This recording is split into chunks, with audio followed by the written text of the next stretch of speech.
I am here with my cousin Rishi, but in this family, we don't regard each other as cousins. We are brothers because we came from a common heritage. There was a man named Behareesingh who in 1869 left Kashi, well, just outside of Kashi. It's a village called Garkara, 28 kilometers outside of Kashi. And he left there to come to the Caribbean. He arrived here on November the 8th, 1869. He was an indentured laborer and he worked on the estates for 5 years. When he finished in 1874, he started a small little parlor, as we call it, which was a small little shop in Tunapuna, because he was contracted to the Makoya estate.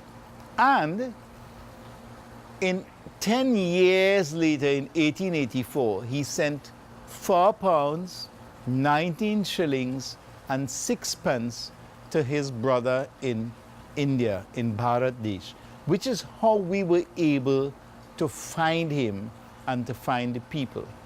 So, having done the research and found these people, we are all proud descendants of this Bihari family. From 1845, when we first came as indentured laborers, to 1917, when the last stopped, it was 147,000 plus Indians who came to the Caribbean to work on the sugar estates. And that is our story. And our family's story is a lot more detailed, as Rishi will tell about us.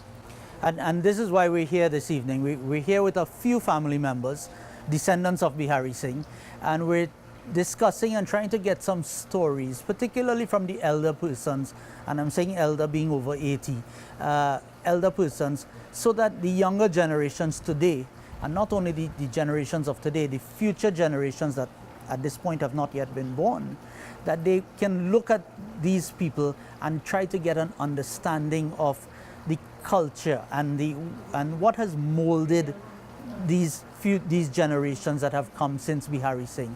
What has molded us? Where did we come from? So the idea is to get a much better understanding of the culture, of the principles and morals of which we were all brought up via one of family ties, principles of education, of improvement, self-improvement, being better for ourselves. These are the things, and sacrifice. A lot of our forefathers have sacrificed greatly for us, and I think we need to appreciate that and let the younger generations understand it. So I want to say thanks to Shiva for this afternoon. And it's a time before we had electricity. It's a time before we had pipe water supply. It's a time before we had refrigeration. A time before we had milk package, we only had cows. It's a time before all of that. It's a time before we had only water from wells, and that is what we want our descendants to understand. Mm-hmm. So going forward, we will see a few interviews and conversations with a few of the elders tonight, and you will see that we will post on this site. But in addition to that, going forward, I want to encourage everyone out there who has access to an elder within the family to listen to their stories. Take your cell phone and film it. I want to thank Shiva Parasram in particular today for doing this with us in a professional manner with the cameras. And Shiva is willing and stand by for anyone who wants his assistance. He has said he will help us. But if not, do it with a cell phone camera, upload it to this. We want to share these stories, not just for the children of today, but for the future children. We want to have these stories documented for them. And we are speaking about a time before cell phones. We are speaking about a time before phones. We're speaking about a time before refrigeration. We're speaking about a time when, in order to keep meat, to have meat when the family was coming, you had to have a goat tied to a tree because you didn't know when they were coming. because they had no phone to tell you. So you had to wait until they arrive and then kill the goat in there when after their arrival and skin it and clean it and so on. I'm speaking from a Kshatri perspective, of course not a Brahmin perspective where they're mostly vegetarian. But the fact is, there were adjustments we all had to make life possible. Well, today is just to have a chat with my dad, who is the great-grandson of Naraynsingh, who came here in 1869, lived in Green Street after indentureship in 1874, and built the mandir in Green Street in 1878. So Dad is his great-grandson, who was born in 1924. Dad, what's your name?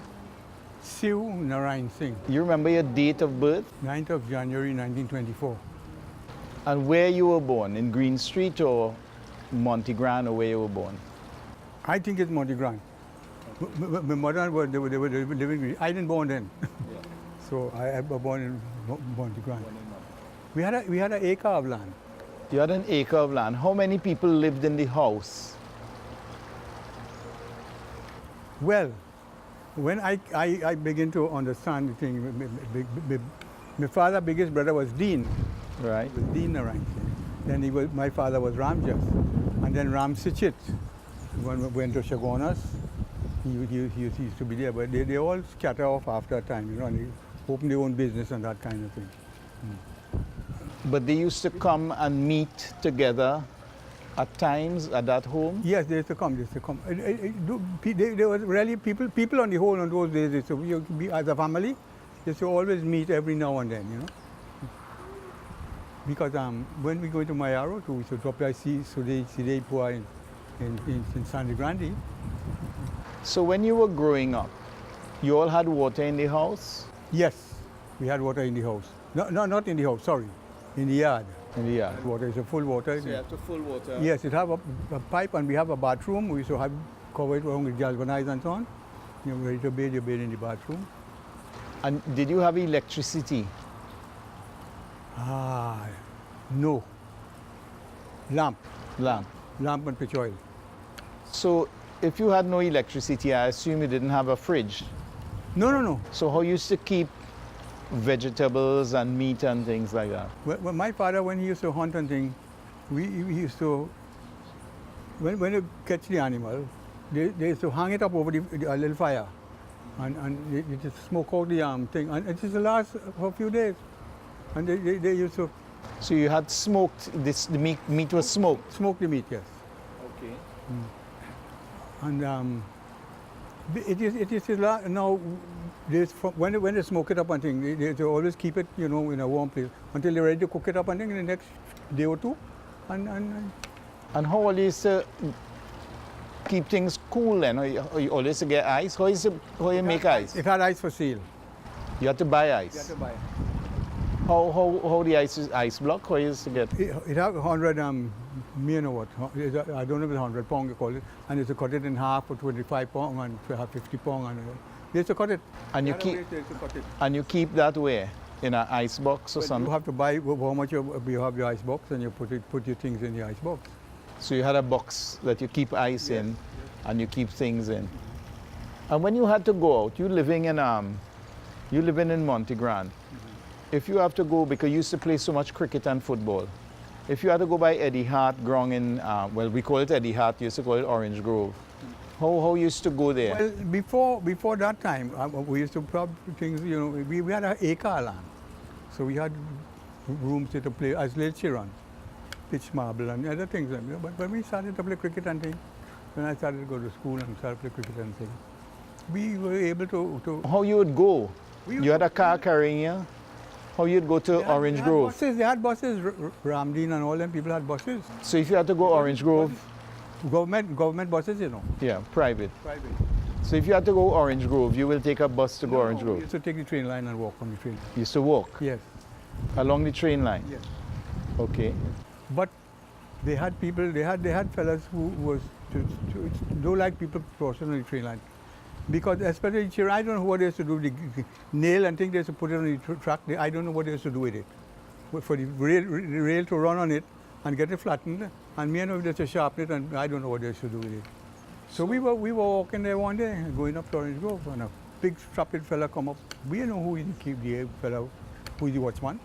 So when he reached a little way from me, he said, "Where are you going?" Sankar was a short fella, very short fella. So he was in front, and I have to say this standing. He said, "Where are you going?" Sankar in front, we behind. We have a bat and we pads and things. So when he fella said, "Where are you going?" He said, "No, I'm not going to." He said, "Well," he said, "Where are you going?" He said, "I'm going back." He said, "I'm going back." And he turned around. I tell the fella, "Well, we go playing cricket, look, we have pads and we have bats." And the fella said, "All right, go on. And since you all didn't have cars, like if you had to go Curep now, because by St. Joseph ground to play, you used to walk that as well?